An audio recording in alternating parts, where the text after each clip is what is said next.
Buenos días. Vamos a dar inicio a la sesión de la mañana. La primera conferencia estará a cargo de la doctora Bárbara Barsansky, titulada Directivos y docentes generadores de cambio. La doctora Bárbara es cosecretaria del Comité Conjunto de Educación Médica, LCME, y directora de pregrado de la Asociación Médica Americana. La doctora Barsansky recibió un título de doctorado en Biología Celular y del Desarrollo de la Universidad de California, Irvine, y un título de Maestría de Educación en Profesionales de la Salud de la Universidad de Illinois. Sus intereses en investigación han sido, entre otros, los efectos del cambio de los ambientes de prestación de servicios de salud, especialmente en lo relacionado con el crecimiento del cuidado gerenciado en los hospitales universitarios y escenarios de docencia-servicio, y su efecto en los programas de medicina de pregrado y posgrado. Doctora Bárbara Barsansky.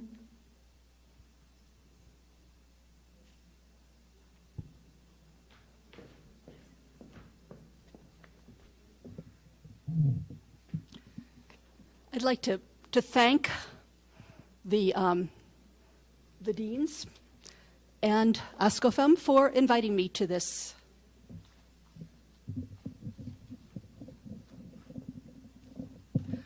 I'm hiding behind the flowers.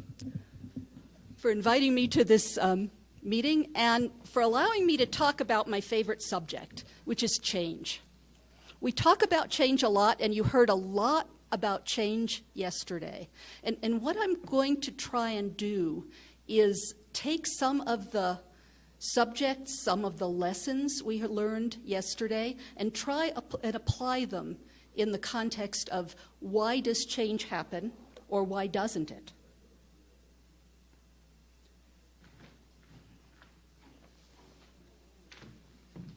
So what I'd like to do is talk about three things. One is discuss the factors that contribute to the ability to make a successful change. And that sounds very simple. It seems like we should be able to make change if we know what we want to do. But that doesn't always happen. And so I want to talk about the roles of various groups and individuals in making change. And the title of this talk was the roles of medical school leadership and faculty. But I want to expand that to other groups and individuals as well, because the ability to make change has many, many different factors that contribute to it. And finally, I'd like to talk about what are the barriers to change, what prevents change from happening, and what are some possible ways to overcome these barriers. What can we do if we have a desire to make change and we have barriers and we want to try and lower them, overcome them, or at least make them a lot more simple? So I'd like to talk about the roles of various, as I said, individuals and groups in making change or making change. And one of the things that's important to remember is that depending on the kind of change you want to make, different actors, different players have more or less importance in that change. And so I want to talk about several factors that you need to consider, but as I said, some are more important than others. One is a clear decision about what you want to do. What is the problem that you want to fix?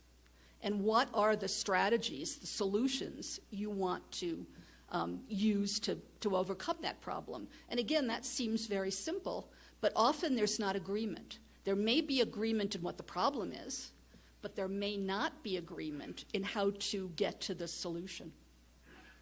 The roles of faculty, in other words, the ability for faculty as a group and as individuals to support the idea of change and be willing to change. The role of organizational policies.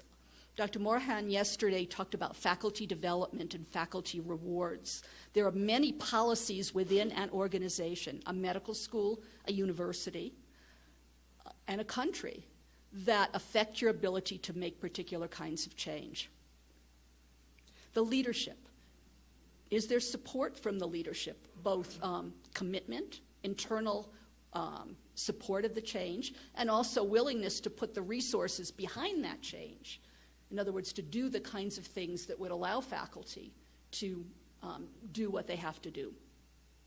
And finally, I think we heard examples yesterday of things external to the medical school: laws, regulations, accreditation policies, if the accreditation system applies, the health system. Other things also affect your ability to make change. The faculty may wish it, the dean may wish it, but if the regulations don't permit it, there's going to be a barrier. For example, we heard yesterday about the ability of the general physician to treat particular kinds of patients. The physician may be prepared to do it, may want to do it, but the regulations don't permit it. And so all these things have to be considered when you think about what kinds of change you want to make and how you go about making them. And we'll go through these with some examples in the rest of the talk. And there are different kinds of change that you want to make. I call one a micro change, which is change in a very small part of the curriculum or a very small piece of the educational program. There's change that we call macro, which is you change a big piece, a lot of an institution. You change the curriculum of a whole medical school. You change the admission requirements, for example. You require faculty development of every faculty member, not only the ones at the university, at the medical school, but at the teaching hospital as well. You make a big change that affects the educational program and the things related to it as a whole. And then a bigger kind of change talks about the system of medical education in a country, where you talk about selection policies for medical students or for faculty. You talk about the standards that you apply to allowing someone to enter the medical profession. These are things that apply across medical schools and require a national consensus about what can be done and what's allowed in a particular situation. So depending on the kind of change you're thinking about, you're going to have to look at various factors to support it. In a micro-level change, you're talking about the individual faculty members' expertise and commitment, interest in doing something specific about a course. And you heard about Portugal yesterday, where there was a particular course aimed at student professionalism, helping students understand the problems with being disabled. It was a particular course. It was done, I think, from the love of a particular faculty member or groups of faculty members. We heard that they didn't get rewarded for it, but they did it because they were committed to a particular goal. But that requires resources. If a faculty member wants to change a course, there needs to be perhaps support for it in terms of information technology, in support of other things that will help the person do that particular job. And then there may be school levels approvals. In other words, if a course changes, there may be a requirement for approval from a particular committee or a particular leader in the institution. But in general, a micro-level change, the decision maker is the faculty member, him or herself. However, when you get to the level of a macro change, when you get to the level of a change that affects the entire medical school, you bring more players, bring more people into the discussion. There may be a committee at the medical school that has responsibility for approving changes. In the U.S., we have a curriculum committee. The curriculum committee must approve any change either within a course or across courses. If you want to change the whole curriculum, there may be that kind of level of approval. The faculty across the curriculum, across the medical school, have to agree. Are you going to change the admission requirements for medical students? Are you going to change the curriculum as a whole? Because remember, when we heard about that particular course from Portugal yesterday, students were very supportive. They remembered and how important it was right after they took it, but they tended to have less importance for it later on in the curriculum. So years later, it was less important to them. And that might say that you'd want to reinforce that course, to have more courses, not only at the beginning, but throughout. So you might need a change in a number of different places in the curriculum. And that means faculty across the curriculum are going to have to agree. The leadership needs to encourage that. And so, again, the resources that are required and the rules that the medical school operates under have to support a big change. And so the decision makers at this level are often the deans or the faculty committees. And so it's not that individual faculty members aren't important. They are. They need to support it. But what's really the key, the focus, is getting institutional level support for that, however in your institution that kind of support is achieved, whoever allows that kind of change to be made.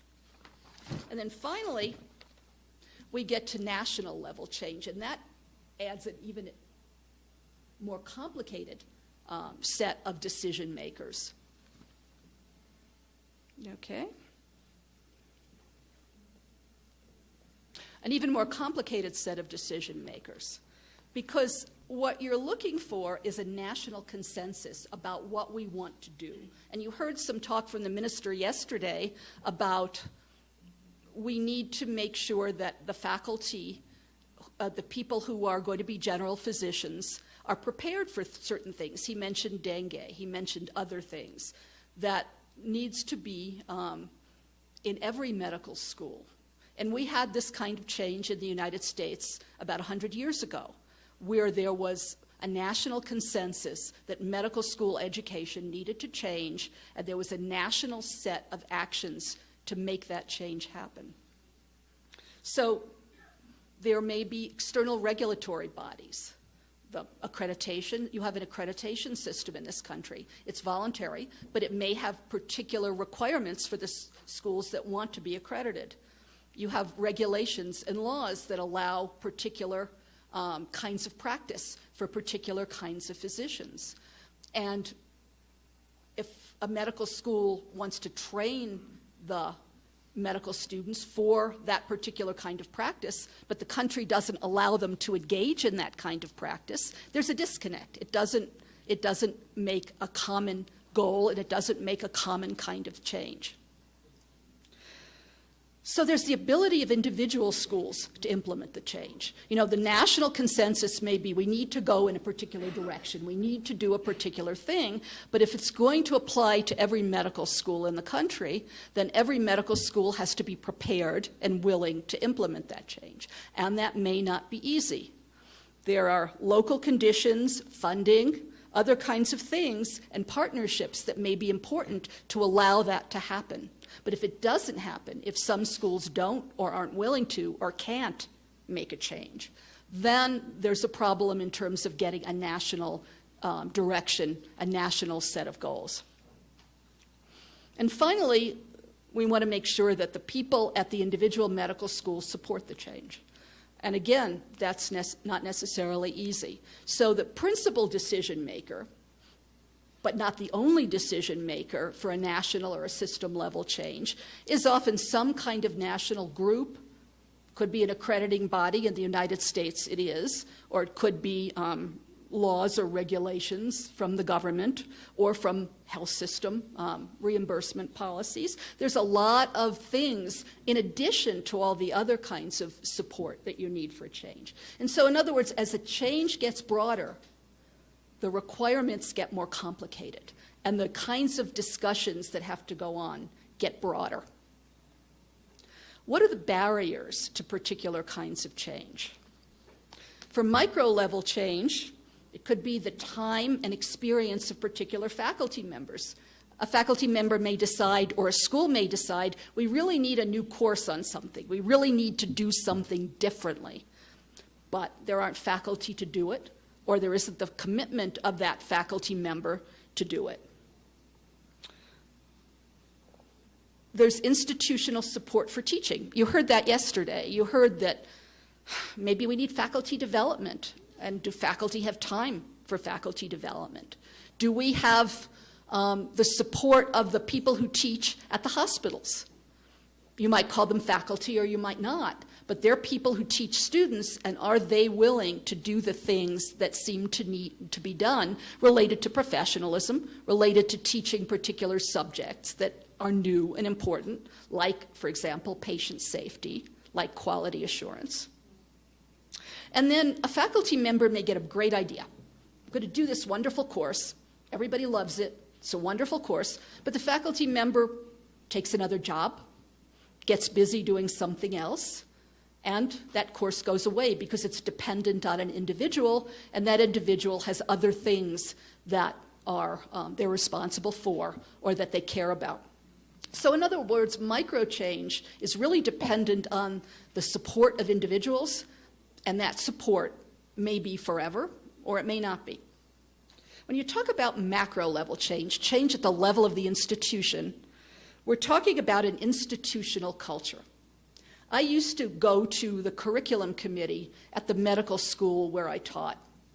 And when people talked about, I want to make a change, members of the committee said, why do we do that? We've always done it this way. Our graduates are good. Why should we change? There's a culture. There's a belief system within a medical school that may be resistant to change. Can't do it. Don't have the resources. Don't have the time. University won't let us do it. There are a lot of reasons why a medical school or any institution might not change. There's limits from institutional policies or policies from groups outside the institution. I think we heard yesterday that universities could have regulations that limit the ability of medical schools to change. Those policies, we'd say trump, are more important or more powerful than the policies or the wishes of an individual medical school. And then there's a lack of resources. And resources are faculty. Do you have enough of the right kinds to make the change? Do they have time? What are their priorities? If we were talking about professionalism yesterday, we were talking about not only faculty within the medical school, but the people that the students work with in the hospitals. Do those people also agree? Are they willing? Do they have other priorities because of the way healthcare is financed and the way they're paid? So in other words, there are a lot of things that could be barriers to changing an institution in addition to the interests of individual faculty. And finally, system-level change. There might not be an important spokesman, and I'm talking about a committee or a group for that change at the national level for a change, a body that can enforce change. In the U.S., accreditation is said to be voluntary, but every medical school must be accredited if their graduates are to go on and to be able to practice. It's as simple as that. It's private sector, it's not governmental, but if the accrediting body says you must, it doesn't say how, but it says you must, then medical schools must. And in terms I mentioned yesterday about professionalism, we have standards that require medical schools to teach and assess professionalism and require faculty to behave professionally. How they do that is up to them, but that they must do it is a requirement. And so there are bodies, could be in this country an accreditation system, but it also could be government regulations or hospital system regulations that would enforce particular ways and particular changes. And there might be a lack of a national consensus. We don't really think this is important. We don't think it's a problem. Important people or groups may say, we don't want to change, we don't need to change. There may be a lack of consensus in the need to change. What's the problem? Is there a problem? What is it? And what do we do about it? What's the type of change we need to make? And that last one is usually the most important. There may be agreement there's a problem, but there may not be agreement about what we have to do about it. among the different groups that have to have a say in making that change. So there's a lot of things that could be a barrier to change. How do we overcome this? What can we do? And again, the particular things, the particular strategies that you use is going to depend on a lot of factors.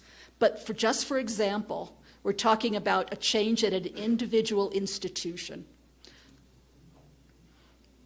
Change can be led by the leadership, the deans. We call that top-down change. Or it come from the faculty up through whatever committee structure you have. Call that bottom-up change. But ideally, it needs both. There needs to be an institutional consensus with all those people at all those decision-making levels talking about what needs to be done and how it can be done. Again, not easy. A lot of different opportunities for discussion need to occur, need to happen. Change needs champions, and those champions are not necessarily people in formal leadership positions, but they're faculty who are respected, who agree, who are willing to say, yes, we can do this, we should do it, who make the faculty more comfortable if they're worried, who make the deans more comfortable if they're concerned. So people who are in informal or formal leadership positions who are willing to say, we need to do this, and we need to form strategies or plans to make it happen. The importance of champions, you can't downplay that. It's critical. Because there are always people in medical schools who have a great deal of respect and whose word is very, very listened to. And finally, change needs to be supported by appropriate organizational policies or national policies, and it needs to be made really specific. So maybe the reward system for teaching, as was mentioned yesterday. Maybe the policies for faculty appointment. If you have people at your teaching hospital who you want to teach, what's the rules or the regulations for making sure that they do have time to teach and that they do teach what's important for the students to learn? So policies that support the change. In addition,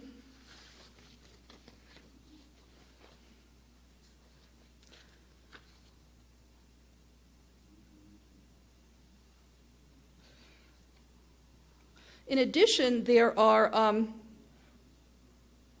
possibility of needing new expertise in the faculty, and because students need to learn new skills. For example, when I taught histology and embryology, I lectured to the students, and they took careful notes if they came to class.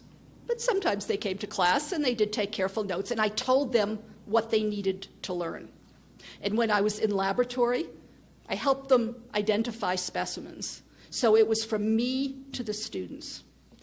But it's becoming very clear that students not only need to learn facts, but they need to learn how to learn. Because when they get into the hospital, when they go out in practice, there isn't going to be someone lecturing to them about what they need to know. They need to know how to learn on their own. And that's a very different role for faculty. And so faculty need to accept this new role, and it takes skills to help students understand how to collect information, how to use information, whether that information that they've identified is good. So new roles for faculty, new skills for faculty, new content areas for faculty. In the United States, patient safety, quality assurance is something that we're told medical schools need to teach, because once students go out into postgraduate training, they need to be prepared to work in that system and do patient safety and quality assurance activities, so that they need to be able to do these things, and faculty need to help them do it. And then faculty sometimes then need to behave very differently than they've behaved before. And finally, change may need external partners. You need to work with the hospitals, work with other groups, the health system. Maybe the health system needs to make new regulations. Maybe the method for paying physicians in the hospital need to change so that they're not only paid for the number of patients they see, but they're paid for teaching as well. So in other words, the system needs to support the changes that you want to make at the institutional level. You can't be an island of a medical school and expect the world to do what you'd like. There needs to be discussions. There needs to be dialogue. Let's talk about professionalism, because we talked about that a lot yesterday, and see if we can use professionalism as an example of all these different groups that need to be involved in change. So there's the role of faculty. Faculty need to both teach about professionalism and be models of professional behavior. Now, professionalism is a very big topic. There's a lot of different parts to professionalism, but I like to think of it as a set of behaviors, a set of skills that students need to exhibit and physicians need to exhibit as well. So in other words, there are certain things that students need to learn and show, and that the faculty that they work with need to exhibit as role models. So teaching and assessment and evaluation of students. And faculty may need faculty development about how to do this. How do you assess professionalism? You don't do it with a multiple choice test. You do it by observing behavior. You need by using particular instruments, evaluation forms. And those forms need to be developed, and faculty need to learn how to use them. And so it's new tools and new expertise, again, for faculty. But there's also the role of leadership. Do the leaders support a professional environment for students? Do people at the department level, at the specialty level, ensure that the faculty display a high level of professionalism? And do the deans hold those department chairs and faculty accountable for professionalism?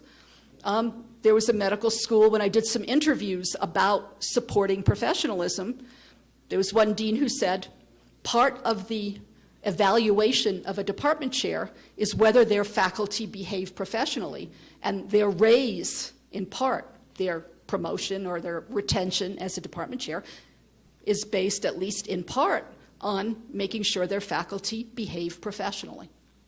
So in other words, the leadership has to model and support the fact that this is an important goal, and it's important across the medical school. Organizational policies. Are there policies about a positive learning environment? Are there things that the medical school requires formally of its faculty and of its students? Are there, we call them mistreatment policies. You know, if a surgeon throws an instrument at a student during surgery, that's what we call mistreatment. If a teacher yells at a student or pushes them beyond their level of knowledge in an aggressive way, we call that mistreatment. And there need to be policies at the individual medical school to say, that's not permitted. What those problems are, the medical school decides for itself. But the fact that there's a need for it to make sure that it's a good learning environment, because if students are under pressure, if they're being mistreated in whatever form you decide, they don't learn as well. It affects their ability to learn. And so that's the reason you need these policies, because you want the students to learn in a good environment. Then there's the role of clinical settings. The medical school may not control, and probably in this country doesn't control, the hospital. So how do you make sure that professionalism is not only occurring within the medical school, but at the hospital itself? And that's hard, because the hospital isn't yours, and that's also true in the United States in many cases. So what kinds of discussions, what kinds of agreements exist between the medical school and the hospital, to talk about the importance not only of professionalism, but of teaching. Again, not easy. So all these things affect the ability to have a professional environment and to make sure that students can learn to be professionals. And you can't necessarily eliminate any of these if you want that particular kind of change to succeed. So in summary, there's no one factor that's going to allow for a successful change. Some are more important than others, depending on the kind of change you want to make. But the faculty, as individuals and as a group, needs to support it. And that means, what are their priorities, and do they collectively and individually support the change? Does the leadership support it? And what are the priorities of leadership? What do they consider important? And does the kind of change you want to make fit into their strategies of what's important? What's the medical school's history and policies? We say medical schools have personalities. They have different goals.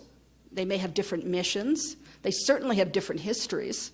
They're in different environments. So what do they, as a group, just like people have personalities, what is their personality? What's their culture?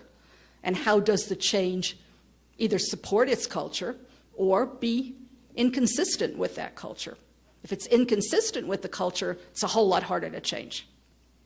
The external environment and the healthcare system, the government regulations, all those things that impact your ability to change. And what's the key to getting those external groups supporting you? And finally, is there a national desire, a national will for change? I think we heard yesterday from the minister that there's a discussion now about the roles of different types of physicians, general physicians versus specialists. What is the role? What is the role of others in that? So all of these things together affect your ability to make change. It's not easy, as we said, not easy at all. But it's important, because if you don't think about these things, if you don't have a conscious strategy to change, chances are it may not work, or it may not work for very long, and that fact will discourage you.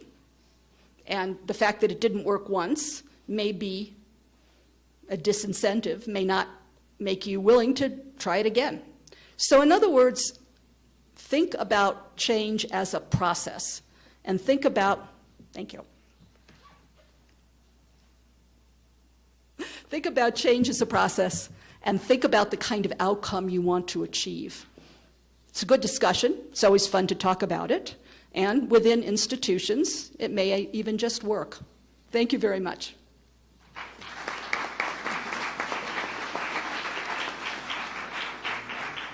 Muchas gracias a la doctora Barsansky por esta excelente presentación. Creo que todos nosotros estamos inmersos en currículos y planes de estudio dinámicos y en permanente cambio y desarrollo, y la doctora nos ha puntualizado cuáles son las oportunidades y las posibilidades que desde lo micro o lo macro podemos tener, y el papel que cada uno de nosotros puede jugar en la generación de cambios en nuestras propias escuelas y medicina. Creo que claramente nos ha puesto en la mesa algunas de las barreras que supongo que muchos de nosotros también hemos podido identificar en nuestras diferentes escuelas. A continuación vamos a tener la intervención del doctor Pablo Pulido, presidente de FEPAFEM. El doctor es médico venezolano, internista con formación en ciencias básicas. Ha participado en el diseño y desarrollo de una universidad líder en Caracas, en política pública como ministro de Salud y Bienestar Social. Inició la reestructuración del ministerio y la descentralización de las operaciones hacia los estados. En Educación Médica Internacional, como director ejecutivo de la Federación Panamericana de Asociaciones de Facultades y Escuelas de Medicina, FEPAFEM, se ha enfocado en la modernización y la participación de las facultades de medicina dentro de los sistemas de salud, utilizando como instrumentos básicos la tecnología de la información y actualización y gestión curricular. La conferencia del doctor Pulido, Ciencia, Tecnología salud gerenciada y humanismo, ¿excluyentes?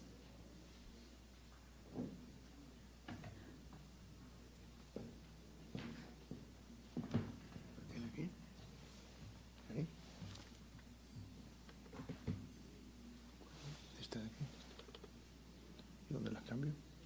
¿Dónde las cambio? Póngale la grande. ¿Dónde lo puede? Ok. Póngale. La grande. Eso es. Muchas gracias, miembros de la directiva. Muchas gracias a todos, en especial a la directiva de Ascofame, que ha propiciado esta excelente conferencia. Y como mencionaba ayer, Ascofame ha sido el motor fundamental o uno de los motores fundamentales del desarrollo de la educación médica en la América Latina, inclusive al propiciar el establecimiento de otras asociaciones en nuestros países, que llamamos por 13, y además el desarrollo de la propia Federación Mundial de Educación Médica. Entonces, el tema de hoy, me lo planteaba el doctor Rosso, es un tema muy complejo. Oyendo las discusiones de ayer y previendo lo de hoy, me voy a permitir hacer algunas modificaciones que tienen que ver con la realidad nuestra. Aquí cambia. Entonces aquí. Okay. Y el tema lo voy a dividir en 4 bloques fundamentales: el contexto y la realidad de nuestra América Latina, una especie de verificación de nuestras realidades, el tema nuestro que nos aqueja, el tema de Venezuela y la salud nuestra, que nos afecta también a Colombia, porque prácticamente son países sumamente entrelazados. El tema 3, el bloque 3, el tema de educación médica y profesionalismo que vimos ayer. Magdalena Patricio y la doctora Page hicieron reflexiones sobre esto, y ahora mismo la doctora Barsansky. Y luego los caminos a seguir y cuál es el legado, qué esperamos nosotros como profesores o estudiantes en nuestros países de este sistema o de esta discusión. ¿Qué pasa en nuestros países? Tenemos definidos, como muy bien lo decía Bárbara, lo que realmente queremos, cuáles son las raíces de nuestra responsabilidad social, qué pasa con la tecnología biomédica aliada a la ciencia sociomédica, cuáles son los paradigmas de la formación médica y cuál es el camino a seguir. ¿Es la llave el liderazgo en tecnología y su aplicación? ¿Y cuáles son las conclusiones que llamamos disruptivas? Cuando uno es estudiante y después idealmente debe seguir así, planteándonos las dudas que tienen en sí y que tenemos. Esta es una realidad. Esto es año 69 en Caracas, un terreno vacío. La idea inicial era crear un centro de posgrado, una nueva facultad de medicina. Inclusive tuvimos asesoría de la propia FEPAFEM. En aquel momento fueron asesores de Brasil y del Perú y de los Estados Unidos. Y nos reunimos, y ahí tienen la imagen del doctor José Félix Patiño, conocido de muchos de ustedes, motor de la educación médica en Colombia también, y inicialmente con Ascofame. Y en aquel momento él era directivo de Ascofame. Todavía tenía pelo aquí, en esta fotografía tomada en Caracas, y este es el centro construido hoy. Entonces, de lo que fue una idea y un proyecto, de lo que quisimos hacer, es una realidad. Eso es lo que quiero señalar, plantearnos logros que queremos poner en práctica. Es bueno tener ideas, pero mucho mejor es ponerlas en práctica. Esto es fundamental. Igualmente el campus de la Universidad Metropolitana, que es una universidad tecnológica de un tercer sector fundacional, sin fines de lucro, sin fines de pérdida también, y que tiene unos 5.000 a 6.000 estudiantes y otros 2.000 de posgrado, y está en proceso de desarrollar un grupo que busque liderazgos en políticas públicas, entre ellas salud, y ponernos de acuerdo mucho del tema que señalaba la doctora Barsansky en una de sus láminas finales. El campus como sistema importante en educación superior, y luego un posgrado que me tocó estar en el Ministerio de Salud. Y el Ministerio de Salud tiene muchas facetas. Unas las vimos con el ministro Ruiz ayer, viceministro Ruiz ayer, pero otros los conflictos laborales. Este es un conflicto de los primeros que me tocó en el ministerio. Y ahí estoy en medio de un grupo de enfermeras y de gente que estaba protestando por falta de salarios. Entonces tiene uno que enfrentarse a todo esto. Es la realidad nuestra que tenemos que desarrollar. Afortunadamente eso se resolvió en aquel momento. Desarrollamos también la campaña de inmunización, esto es la campaña en el sur de Venezuela, en el área amazónica, en la vacunación masiva, en el Alto Orinoco, una campaña contra el sarampión y la visita. Esto tiene que ver con el humanismo necesario, la relación con la realidad de salud de nuestros países. Luego viene el contexto de la realidad de nuestra América Latina y la parte de ciencia. Bueno, podemos irnos a toda la historia. El doctor Rosso me hizo reflexionar sobre todos estos puntos y los estudios de Roger Bacon en los siglos XVI y XVII, Descartes con la parte de la duda persistente, la duda metódica, Galileo con estudios de mecánica, la revisión de Michelson sobre el espacio y la revisión de la relatividad del espacio y de tiempo en el caso de Einstein. ¿Cuál es la aplicación instrumental de la ciencia para el bienestar del desarrollo humano? Limitantes para su uso, disponibilidad y costos, discriminaciones geográficas y sociales que tenemos, centrada en hospitales, en nuestro caso, donde va el 1 por 1000 de las personas que requieren atención, los datos clásicos de Kerry White, y lo que piensan las universidades de nuestra América Latina, en el caso de la UDUAL o FEPAFEM. El desarrollo tecnológico debe obedecer no solo a razones de mercado, que es lo que estamos viendo, es la medicina gerenciada, que veíamos ayer inclusive en un foro aquí, sino para el bienestar colectivo y la transformación social.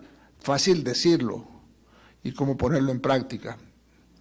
La investigación y el desarrollo de la América Latina no han tenido tendencia notoria o incidencia notoria en el desarrollo económico. Aportan solo 2% de los conocimientos mundiales, esa es la realidad. La América Latina, 8% de la población mundial, 7% del Producto Geográfico Bruto, 3% del capital, y del Producto Interno Bruto vamos hasta un máximo de 1,7, 2, 2,4, versus un porcentaje mayor en nuestros otros países. ¿Qué producimos científicamente? La línea verde ascendente es Brasil, que está en un mecanismo. Tenemos que ver también la parte positiva. Brasil está produciendo mayor investigación. Venezuela en rojo, plana. Nuestros problemas se centran en otro tipo de áreas. No tengo los datos de Colombia, tengo que obtenerlos. Los datos de México en negro siguen a Brasil y los datos de Argentina también han ido no creciendo en la forma que ellos esperaban. Las realidades en América Latina, en cuanto a la masificación de la educación superior, son evidentes. Teníamos en el 63 unas 207 escuelas de medicina. Hoy estamos en 715 o más. Bárbara, en Barsanti, en el Brasil, hay aproximadamente más de 230 escuelas de medicina. Cada mes van aumentando. Ahora, ¿estamos respondiendo realmente a una necesidad? Hay una participación del sector privado lucrativo, hay una repetición de la enseñanza del pasado por ser fácil y barata, y se impone la tradición y la experiencia sobre ciencia y tecnología, no hay mayores cambios. Esta es la gráfica que implica el crecimiento explosivo de las escuelas. Si vemos el mapa modificado hecho con Julio Frank, el 2010, 2009, 2010, en reuniones en Boston, y después se publicó esto en el artículo ese que ya he citado ayer de Lancet, vemos que la América Latina está obesa en escuelas de medicina, versus África, que está realmente escuálida. Se compadece, esto es el número de escuelas de medicina por una población de 10 millones, calculado así, y fíjense el área de los Estados Unidos en la parte de arriba, en que no es así. Se compadecen estos números de escuelas con el progreso en salud nuestro y con lo que estamos viendo. La distribución de médicos la conocemos, 2, 4 médicos por 1000 habitantes, lo que tenemos allí. En el caso de África, 33.000 personas por un médico.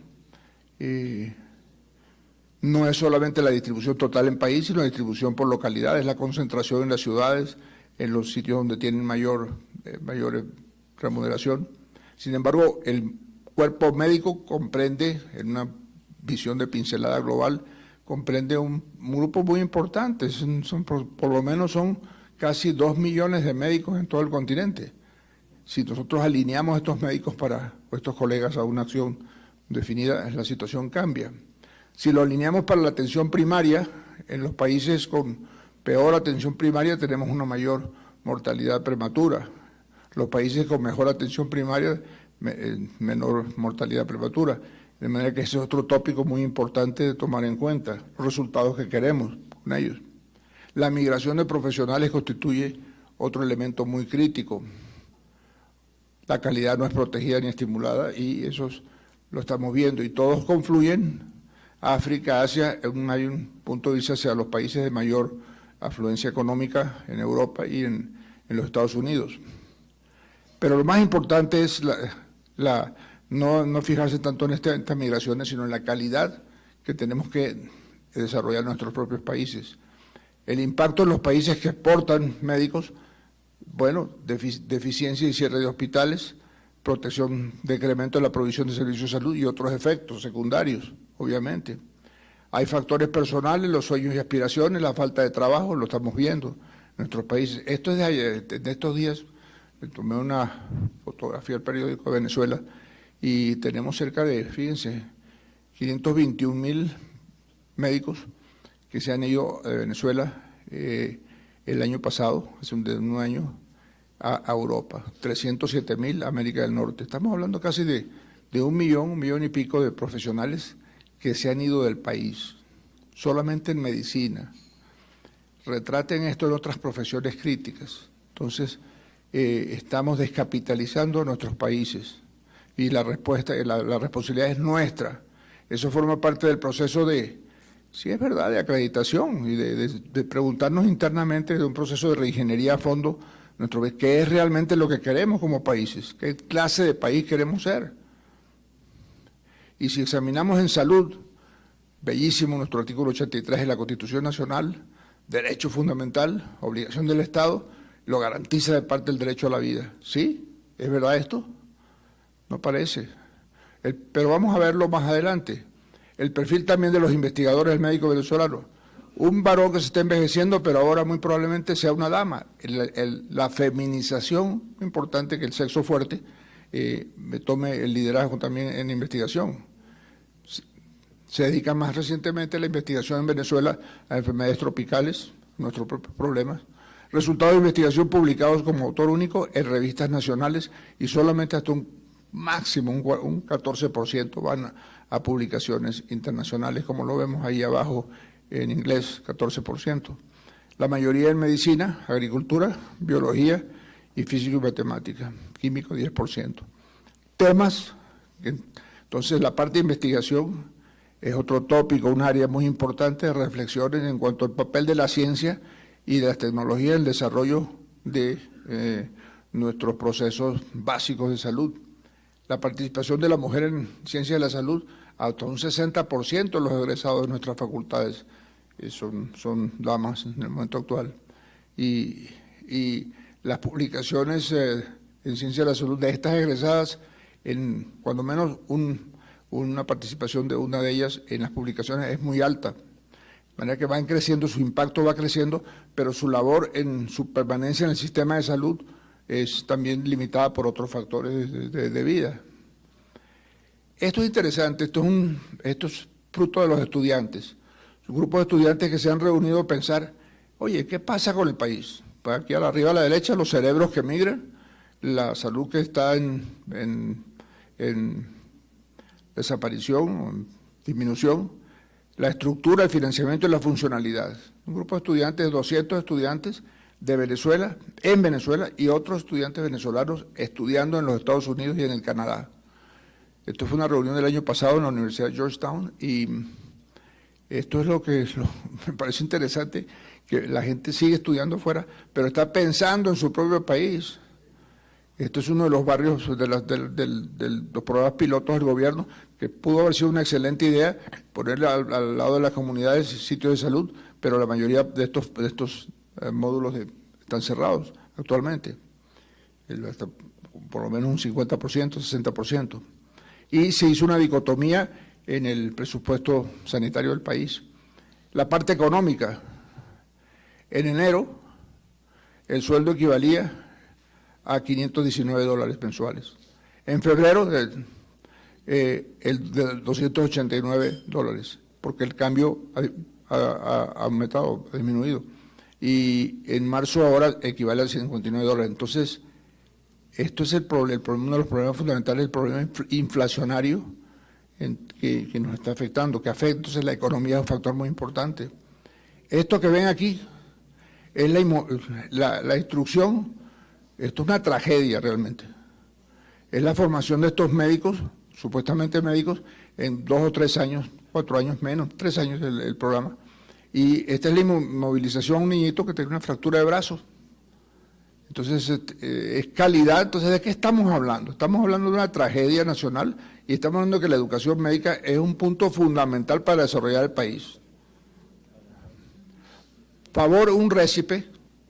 Favor, administrar 1.200 mililitros de Novalcina endovenosa. Imagínense, ¿no? Hay que ver la cara. Urocultivo de oído derecho. Entonces, no, de verdad, me pareció cuando hablábamos ayer, dije, mire, yo voy a cambiar un poco todo esto del profesionalismo, que es muy bueno, pero tenemos que poner los pies en la realidad. La realidad es esta. Y ustedes también aquí en nuestra hermana República de Colombia enviaron compatriotas a estudiar en estos centros, ¿no? Cuando hacen 2 o 3 años, 3 años, hermano. Y luego vendrán aquí y tendrán que ser reconocidos y tendrán que, idealmente, pasar un proceso de acreditación. ¿Qué ven ustedes en esta técnica de salud del Brasil? Porque esto no ocurre solamente aquí o en Venezuela. Está ocultando atentamente a este caballero, pero lo están haciendo a través de la ropa, ¿verdad?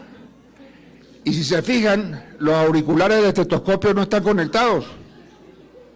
Entonces no está oyendo nada. Bueno, yo creo que esa es nuestra tragedia también de salud.